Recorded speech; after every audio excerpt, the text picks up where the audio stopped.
Hello sports fans, Pigskin Preview with head coach Scott Suratt coming to you from the KGIS studios. Tonight the Bulldogs at home against the Palestine Wildcats, but last Friday night a wet night over at Chapel Hill, rained the entire ball game, and really sort of a tale of two halves. Chapel Hill winning the first half 10-6. The Bulldogs came back strong in the second half, winning that one 25-0, got the victory. Okay, Coach, what did you see? Well, it was very wet, that's for sure, and we went out in pregame and it wasn't raining so hard, and we've been watching Chapel Hill and out there in pregame probably 15 minutes, throw it around and stretch and kick, and you know, so we went out a little about 5 minutes earlier than I wanted to, and then we got out there and it absolutely started flooding, and you know, and then we're watching them catch it very well, us not catch it very well because we was throwing it. Gunner had no problem throwing it in the rain. I thought we saw that, and he's got big hands and handled it very well. And anyway, you saw how well they called it during the game, and we didn't catch it great early. But the big deal was they had averaged about 5 turnovers coming in our game, and they didn't turn over but once, and that one didn't even matter because it was with 2 minutes to go and the score was already 31-10, and all we did was nail it at the end. So that they did a great job taking care of the ball. We had 2 turnovers and both of them were on handoffs, and inexcusable. I don't care how much it's raining or whatever the weather conditions are. We ought to be able to take a handoff. It was on an exchange. It wasn't. We were worried about, you know, maybe, you know, not fumbling some snaps or center quarterback exchanges, but those were all good. It was just those 2, and unfortunately we were driving both times, and one of them deep in their territory on first down, I believe. But anyway, we cleaned everything up. The second half, played a good second half. I thought our defense played a good game again, and you know, special teams other than the extra points, you know, and that's going to be sloppy sometimes. They missed one, or they missed a field goal, and we missed an extra point, or a couple extra points. All right, I want to ask you about 2 of your MVPs for the week. Cole Whitlock, sick during the week, had a pretty good ball game, didn't he? He did. He played very well on defense. He's you know, very, very fast, and you know, he's starting to figure everything out. We hadn't played much in linebacker, and we moved him in there, and he's getting better and better in there. Really enjoyed that sack. Yeah, he's a great blitzer for us because he's got so much speed. And he keeps his shoulder pads so low to the ground. They're harder to block. Those blitzers that stay low are harder to block like that. Bobby Williams. Now we don't call his name very much, but we sure did Friday night. Well, Bobby's become one of our best cover guys on our kickoff unit, and he was our most valuable player there. He had 4 tackles on the kickoff, so that's pretty impressive. I think we probably kicked it off 6 times. He had 4 of them, so that means he did a great job hustling and tackling well. You keep saying we want to get better. Where do we need to get better? I think we can get better in all phases. Number 1, coaching, play calling, you know, just all the way through, and then execution. But I think that our quarterback can play better. I think our running backs play better. I think our O-line can play better. Our receivers play better. Our whole defense play better, and kickers can play better, and our kicking game can play better. So I think, you know, at some point I think you'll see us start peaking and start playing better. Speaking of play calling, I think I asked you this question years ago, so I've forgotten your answer. I'm going to ask you again. Do you script plays? We do. We script the first 14, and if we stay on the normal downs, and we try to stay on that. That way we get every formation we want, every motion, how their adjustments are early in the game anyway. And then the way we get off that, if it's like 2nd and 1, or 3rd and 1, or 4th and 1, or something, then we may, or 4th and 5, we go for it, and we may come off the script on that because it may not be the best play for that situation. When you come off of the script, do you come off for one play and you're back to the script? Typically we do, yes. If we get back to a normal down, we go back to the script. All right, let's talk about injuries.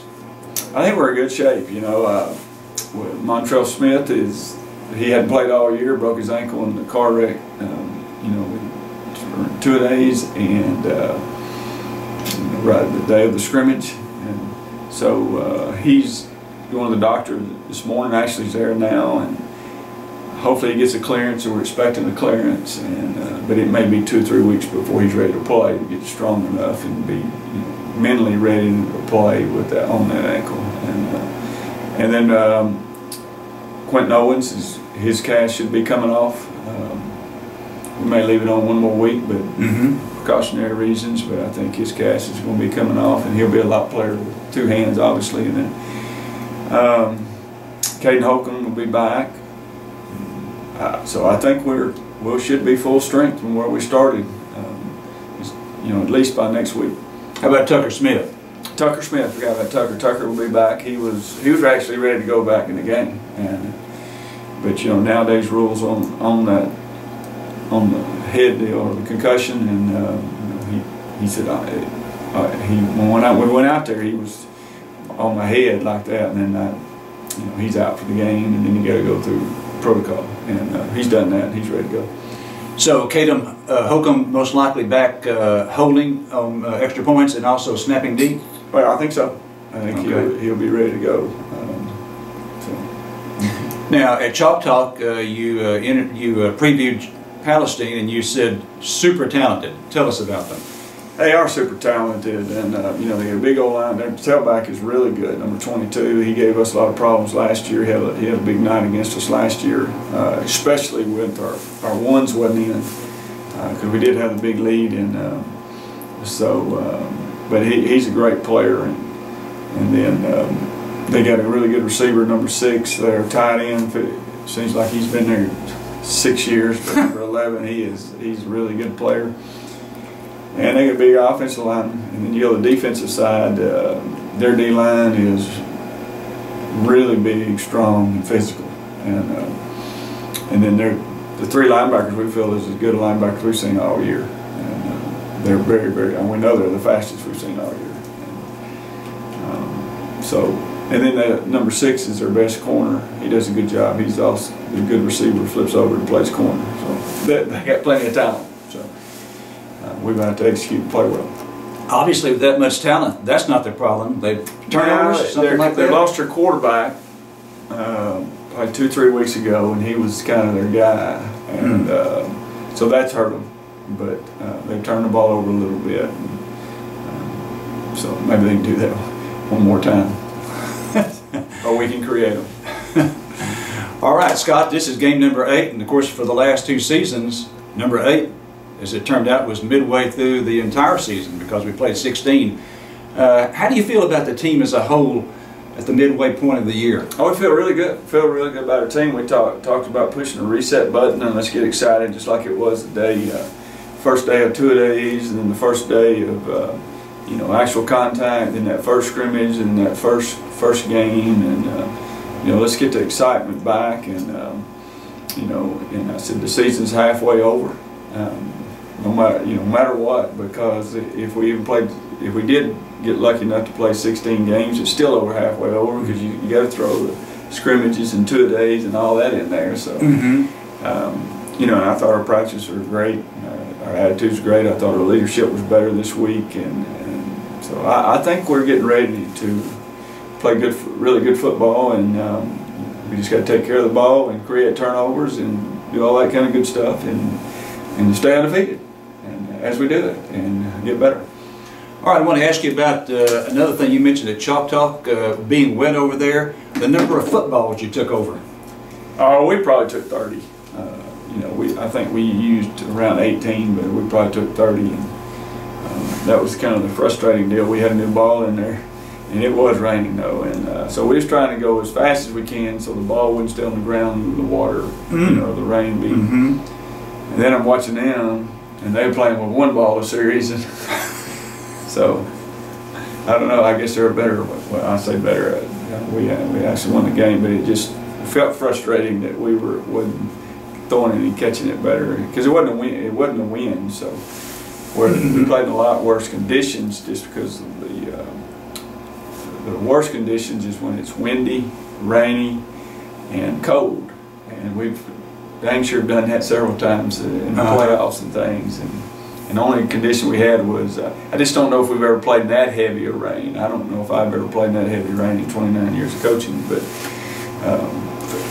from start to finish, because it never let up. It was just, but anyway, we got through it, and with no injuries other than Tucker, and like I said, Tucker was ready to go, and like 2 minutes later, and we had to tell him he was out. He wasn't too excited about it, but but we're excited where we're at. Obviously, 7-0. We want to be better. We always want to be better. We want to strive for perfection. We know it's not going to happen, but that's our goal, and and as long as we can, keep that goal and strive for that, and just I always say just keep getting better. Just one game at a time, and if we can do that, I think we can do some special things.